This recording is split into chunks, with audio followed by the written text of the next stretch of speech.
Figured it out. I figured it out. I figured out why most people don't become successful. I'm going to prove my point through a question. Who made who great? Did Michael Jordan make Phil Jackson seem like one of the greatest coaches to ever coach a basketball player? Did Michael Jordan and his unbelievable talent just make Phil Jackson seem like he was great? Some people might argue Phil Jackson knows how to pick basketball players. I mean, anybody could coach Michael Jordan and Scottie Pippen. Did Phil Jackson turn Michael Jordan into one of the greatest players to ever touch a basketball? That's the question. Would Michael Jordan be Michael Jordan if it wasn't for the coaching of Phil Jackson? And I found out the answer. There's so many ways you can look at it. I was talking to a guy, I asked him this question, and he said, of course, Michael Jordan, his talent was going to etch his name in basketball history regardless. Like, he was going to be the greatest player. If he had a different coach, he'd still be the Michael Jordan that we know today.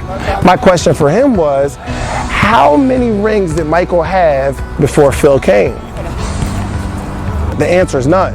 And he said, then he just went to LA and he coached Kobe Bryant. Kobe Bryant obviously was doing his thing before Phil Jackson came. And my question to him was, how many rings did Kobe Bryant have before Phil came? So I believe it was Phil Jackson who made Michael great, okay? And here's why. A great player cannot teach a great coach how to do his job. However, a great coach can teach a great player not only how to do his job, but a great coach can teach a great player how to be a great coach. I believe Phil Jackson taught Michael Jordan how to coach the players on the floor while he wasn't on the floor. Phil couldn't be on the floor, but a great coach knows how to teach a great player how to be a great coach and make everybody else around him great. Your issue is not that you're not the greatest player in your field or in your industry. It's not that you're not the greatest barber. It's not that you're not the greatest hairstylist. Not that you're not the greatest speaker or author. Your biggest problem may be you don't have a coach that can see what you can't see.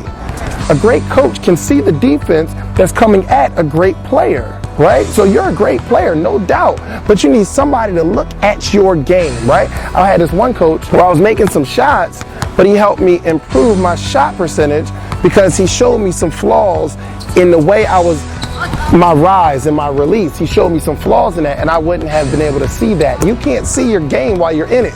So I'm asking you guys to get a coach, okay? You need a coach. So the first thing I want you to do is find somebody that's done what you want to do. That's the very first principle. I need you to find somebody that's done what you want to do, who can see what you can't see about yourself. In my humble opinion, if it wasn't for Phil Jackson, Michael Jordan would be Russell Westbrook. This is what I mean. Russell Westbrook is an amazing basketball player, like talented beyond belief. However, you wouldn't consider Russell Westbrook the greatest basketball player to ever play the game. A great coach will take that raw talent and turn it into something that talent couldn't turn into himself. I need you to find a coach to turn your ability, your skill, your talent into greatness. Every great player has a coach. Every great speaker has a coach. Every great author has a coach. You may not know it, but Beyonce has a singing coach. You may not believe it, but Gregory Hines had a coach, right? New Edition, kids had a coach. Beatles, they had a coach. Everybody that's great has a great coach. That's the only thing you're missing.